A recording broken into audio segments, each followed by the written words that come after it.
Francisco Lagos. Bueno, y ya está con nosotros en el estudio el diputado Johannes Kaiser. Diputado, ¿qué tal? Bienvenido a Llegó la Hora. Muy bien, gracias José Francisco, gracias por la invitación. Bueno, hay un tema que nos convoca porque obviamente fue muy polémico y queremos explicarle a nuestros auditores qué ha estado pasando en torno a eso, que son estas reglas del uso de la fuerza, que fue... En el fondo salió a la luz, estas reglas, hay varias reglas que existen, pero salió a la luz a propósito de la tramitación de la ley Nain Retamal, un poco planteada por el gobierno como una respuesta a ese avance, que ley que intentaron bautizar como ley gatillo fácil, y en paralelo dijeron no, entonces vamos a modificar las reglas del uso de la fuerza, y ahí... Cuando nosotros tramitamos la ley de infraestructura crítica estaba prácticamente ya votada, y nos dimos cuenta de que tenía una serie de falencias, así que conversé con los jefes de bancada de Renovación Nacional y la UDI, yo en ese momento estaba en Republicano, y la votamos en contra. Fuimos a una mixta y logramos que el gobierno nos asegurara que entrase entonces no solamente la infraestructura crítica, sino que las reglas de uso de la fuerza a nivel constitucional. Ahora, ¿esto por qué? Porque hoy en día ya existen las reglas de uso de la fuerza, eso la gente no lo sabe, pero están a nivel reglamentario. ¿Y qué es lo que hacen los fiscales cuando un oficial o un suboficial o un clase tiene que hacer uso de su arma de servicio o hace uso de la fuerza? Llegan y lo tratan como si fuese un caso de defensa propia. Entonces, si no tienes las causales de defensa propia, te persiguen judicialmente. Es lo que pasó con los marinos que se enfrentaron a tiros en el sur. Y eso ha llevado a que cientos de casos contra carabineros y uniformados se hayan abierto especialmente a partir del 18-10. ¿Okay? Entonces nosotros lo que queríamos era elevar las reglas de uso de la fuerza a nivel legal para que cuando venga alguno de estos fiscales creativos, como por ejemplo, diría yo, la fiscal Chong, ¿ya? No tengan la posibilidad de pasar, o sea, de invocar el Código Penal como superior a las reglas de uso de la fuerza, que lo que hacen es entregarte lo que se llama el deber de consigna, es decir, el deber de cumplimiento. El cumplimiento del deber te libera de la responsabilidad penal, por lógica. Claro. Porque un uniformado no es lo mismo que un civil a la hora de hacer cumplir la ley. Es que exactamente ese es el punto, porque, como paréntesis, es obvio que a las fuerzas de orden y seguridad no se le puede poner el mismo parámetro de la legítima defensa, porque ese no es el marco jurídico en el que actúan, porque ese marco jurídico es para las personas comunes y corrientes, para los civiles, pero no para aquellos que están llamados a protegernos. Pero es que eso es más o menos lo que trataban de implementar, entre otras cosas, y en mi opinión, porque trataban de desactivar la capacidad de resistencia del Estado a través de sus fuerzas armadas y de orden. Y esto lo vimos a partir del 18-10 con algo que los gringos lo llaman lawfare, que es la guerra a través de los tribunales contra el propio Estado, contra las fuerzas policiales, incluso contra opositores políticos. Lo vemos también en Venezuela hasta cierto punto, pero desde el gobierno contra, por ejemplo, Corina Machado. Ok, pero volviendo al tema de las reglas de uso de la fuerza. Se presentaron hay 3 proyectos presentados. Ok, el del Ejecutivo, que termina en las Comisiones Unidas de Constitución y Seguridad, hay uno del Senado, y hay uno que presenté yo y que tiene patrocinio hasta de diputados del PPD, en este caso de Héctor Ulloa. O sea, es súper transversal. La gran dificultad desde un principio era tener las reglas de uso de la fuerza a nivel legal, ¿de acuerdo? El proyecto que presenta el Ejecutivo no las pone a nivel legal, sino que nuevamente las reduce a nivel reglamento. Coloca principios generales de aplicación de la fuerza, que no es lo mismo que una regla. Claro. Una regla te dice exactamente lo que puedes hacer y lo que no puedes hacer. Un principio general es mucho más difuso. Y de la mano de esa cuestión más difusa, tú puedes iniciar procesos nuevamente contra los uniformados, que es exactamente lo que no queremos. No porque queramos que los uniformados no cumplan con la ley, sino porque decimos que si el uniformado cumple con las reglas de uso de la fuerza que se le dieron, tiene que estar libre de responsabilidad penal. Claro. Ahora, si las reglas de uso de la fuerza que se le dieron para una operación específica eran malas o eran delictuosas o lo que fuere, el que tiene que asumir la responsabilidad es el que dicta dichas reglas para este caso específico, el que libera estas reglas. ¿Y quién es? El ministro. Y eso no les gusta. No les gusta que la responsabilidad penal, en el caso de que se cumpla la ley, se cumplan las reglas de uso de la fuerza, sea de aquel que dictó las reglas de uso de la fuerza. explico? Claro. Ya. Ese es un factor. El segundo factor que estamos conflictuados con el gobierno es que no quiere que las reglas de uso de la fuerza se apliquen para la protección de la propiedad. A propósito también de lo que pasa en la macrozona sur, en el fondo. Por ejemplo, Claro. no puedes usar, y aquí no estamos hablando de fuerza letal, ojo, estamos hablando, por ejemplo, de munición antidisturbios, etcétera. No puedes disparar munición antidisturbios para impedir que se queme una iglesia o un supermercado. Solamente podrías utilizar fuerza letal o menos letal para proteger aquella infraestructura, o sea, aquella propiedad que esté cubierta por el decreto de infraestructura crítica, pero la propiedad privada y pública restante no. Claro. Lo cual es una absoluta locura. Porque coloca a los uniformados en una posición de desmedro, incluso si lo comparas con un civil que tiene que proteger o tiene derecho a proteger su propiedad de un daño de ese tipo. Claro, que ahí está protegido por la legítima defensa, que también incluye la propiedad. ¿Te das cuenta? Claro. ¿No? Ok, ese es otro factor. O sea, no quieren proteger la propiedad. Porque consideran de que la vida de un delincuente es más importante que la propiedad de una persona honesta.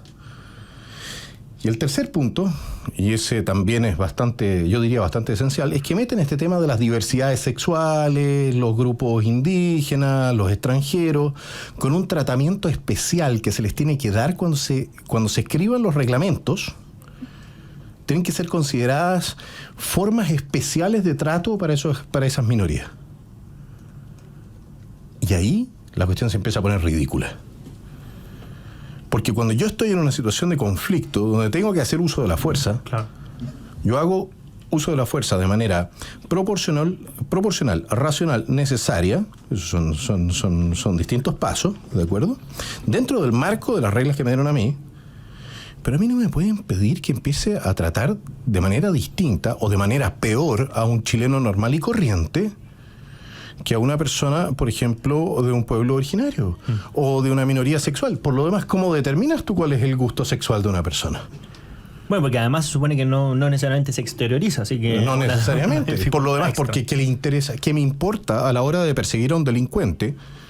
¿Ya? ¿Cuál es su color, su inclinación sexual o lo que fuere? A la hora de aplicarle la fuerza. Entonces la ministra llegó con una explicación bien especial.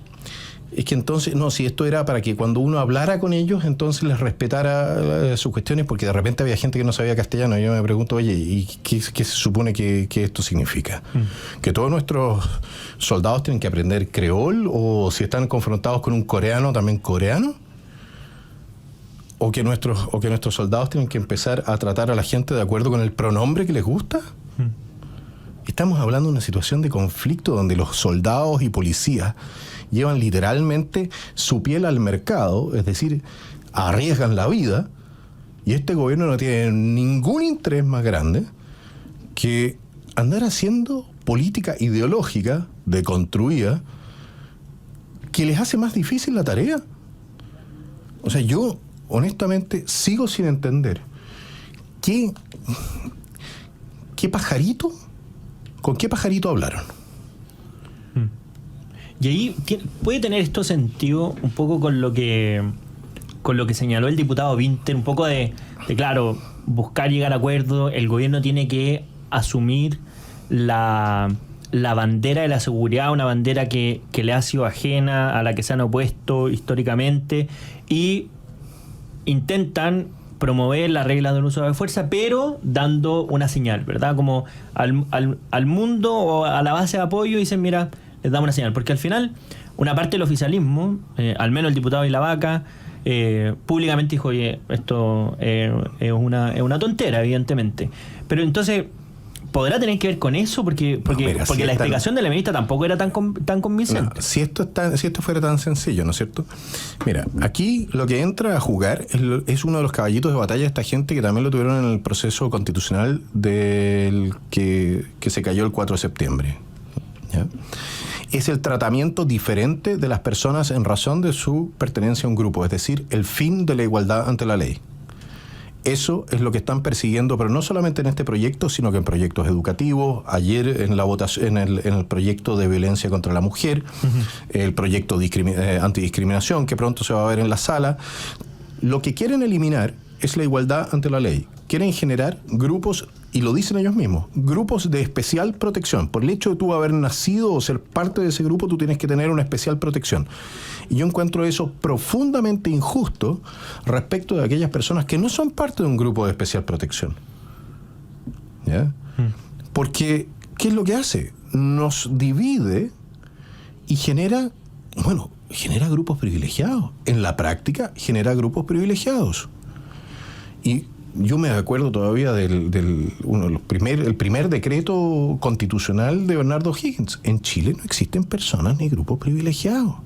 Esa es la razón por la cual nos independizamos de España. Y esta gente insiste en retrotraernos a una política o a una legislación que vaya creando castas enfrentadas la una con la otra, de la mano de este principio interseccional que andan propagando las universidades. Donde entonces yo, por ser, español, descendiente de españoles, que nunca le hice nada a un mapuche en mi vida, le tengo que indemnizar o tratar distinto a un mapuche al cual nunca le hicieron nada en la vida en razón de algo que pasó hace 500 años. Son ese tipo de psicopatías políticas, así lo voy a llamar porque yo creo que es una enfermedad mental, no es ni siquiera una aproximación filosófica válida. Son esas psicopatías políticas las que iban de la mano de la Constitución que rechazamos el 4 de septiembre, que proponía, por ejemplo, tribunales especiales para cada pueblo, claro, y leyes especiales para cada uno. Es eso. Es octubrismo lo que nos están tratando de meter en la regla de uso de la fuerza y en el resto de la legislación también. Y hay gente también de nuestro sector, y me disculparán algunos amigos de la centro derecha, aquí estoy saludando a Evópoli, algunos en RN o algunos que están en amarillo, ¿ya?, que se siguen comprando el cuento de que esto es para ayudar a esas minorías. No es cierto. Toda minoría es en algún momento parte de una mayoría. Toda minoría es parte de una mayoría. Si tú le vas quitando derechos a las mayorías, todas las minorías terminan perdiendo derechos. Y cuando tú vas entregando privilegios a una minoría, tú lo que generas es rabia y odio. Y eso no creo que sea, por lo menos, lo que aquellos que lo rechazamos deseamos para nuestro país. No queremos un país conflictuado entre personas porque yo soy hombre, tú eres mujer, porque tú eres indígena, yo soy castizo, o soy de Portugal, o soy de China. No queremos una sociedad conflictuada en razón de la inclinación sexual, o de aquellos que son ateos contra los que son religiosos. No, y al final pasa que también se trata a la sociedad como un conjunto de colectivos monolíticos, donde no existe tampoco la libertad entre sus integrantes, donde o todo ese grupo es víctima o todo ese grupo es victimario, y ahí finalmente hace que sea imposible. En fondo es una forma de negar la democracia, porque niega la igualdad ante la ley, niega la posibilidad de tener opiniones distintas, de debatir, porque en fondo la carrera está corrida previamente y está corrida por la ley. Y hay muchos ejemplos de eso. Por ejemplo, el móvil. El móvil se arroga la representación, claro, de los homosexuales. Hay mucha gente que es homosexual y que es de derecha o es liberal, incluso conservadores. Es interesante de analizar. O los colectivos feministas, el colectivo feminista 8M. Los feministas se arrogan la representación de las mujeres en total. Claro. Y hay mujeres que dicen, no, si a nosotros nos representa. Pero la lógica que hay detrás de esto es la representación por colectivos. Tú tienes que ser parte de un colectivo, tener tu lealtad a ese colectivo, no al colectivo nacional, por supuesto, porque con eso ya sabemos qué es lo que hacen con la bandera, ¿no es cierto? El colectivo nacional no les gusta. Pero tú eres parte del colectivo, tienes que someterte al colectivo, y si no te sometes al colectivo, te mandamos al ostracismo. Yo conozco gente que lo ha pasado muy, muy mal por haber sido parte de estos conglomerados en algún momento, claro, y salirse. Pues funcionan también parcialmente como sectas, ¿no? ¿Y cuál es el futuro de lo que le espera a estas reglas del uso de la fuerza? ¿Uno esperará que esto se corrija en el Congreso? Porque además, claro, hace poco tiempo veíamos esta declaración del presidente vamos a abrir caletas con perspectiva de género, que era básicamente ponerle un baño mujer a las caletas y en fondo... Que disculpa, ya no las van a abrir por la ley Lafkenche, ¿no?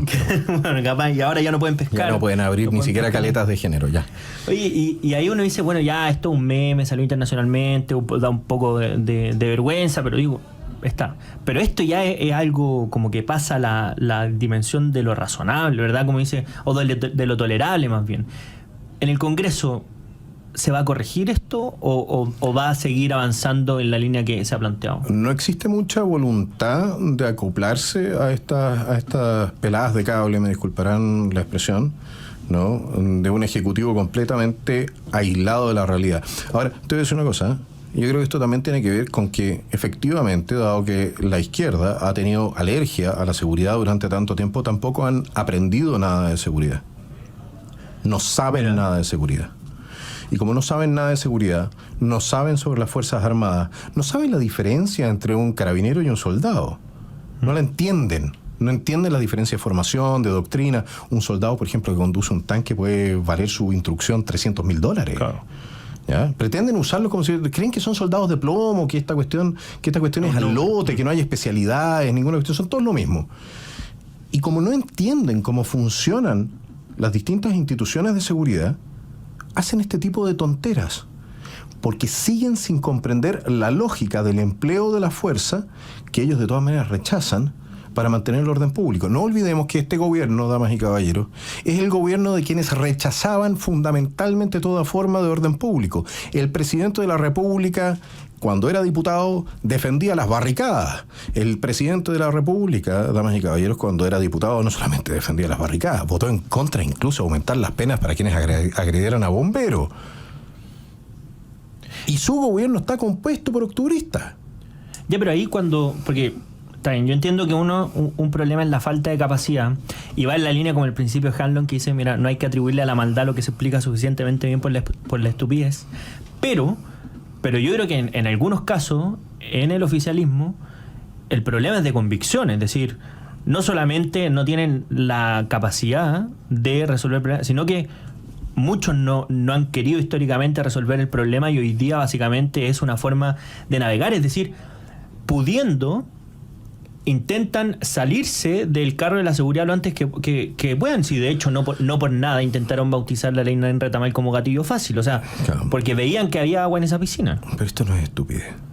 Por eso. Lo que tú tienes son dos visiones conflictuadas, pero que las dos están conflictuadas con el servicio, con los servicios de seguridad nacional. No olvidemos que fue Michelle Bachelet la que destruyó la inteligencia nacional. Nosotros estamos plagados de mafia, entre otras cosas, por eso. Existe un trauma muy profundo en la izquierda más tradicional con las fuerzas de orden y seguridad. ¿Ok? Estamos hablando de la centroizquierda. Y eso significa que durante mucho tiempo fueron tratando de limitarlas en su ámbito de acción, tanto con la inteligencia como en sus capacidades, también en su número. ¿Ok? Esa es una parte. Y por otro lado, tú tienes lo que yo llamo la izquierda deconstruida, ¿ya? Los sorry flies, que son zorrones que quieren ser flaite. Yeah. ¿Ya? De los mejores colegios y todo el tema, que se compraron la ideología, esta franchute francesa, o también alemana, de la escuela de Frankfurt, que se instaló en Estados Unidos, y que andan con la lógica de deconstruirlo todo. Señora, cuando usted escuche deconstruir, recuerde que es un sinónimo de destruir. Deconstruir la sexualidad, deconstruir la sociedad, deconstruir la institucionalidad, deconstruir al ser humano mismo. Lo dicen ellos mismos en la universidad, si no es ningún secreto.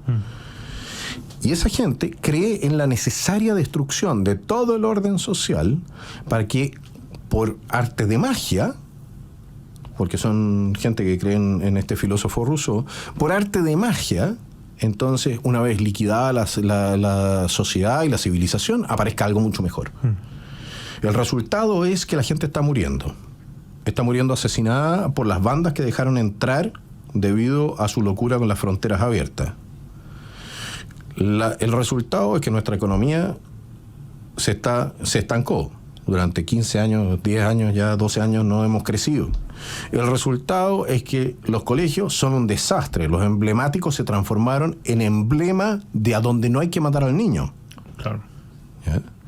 Lo que han tocado son, creo que le voy a robar a Villegas una frase, ¿eh? No sé, creo que no es muy elegante, pero va al punto.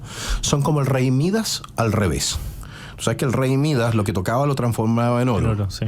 Y esta gente lo que ha tocado, ha reformado, ha modificado, lo ha transformado en bosta.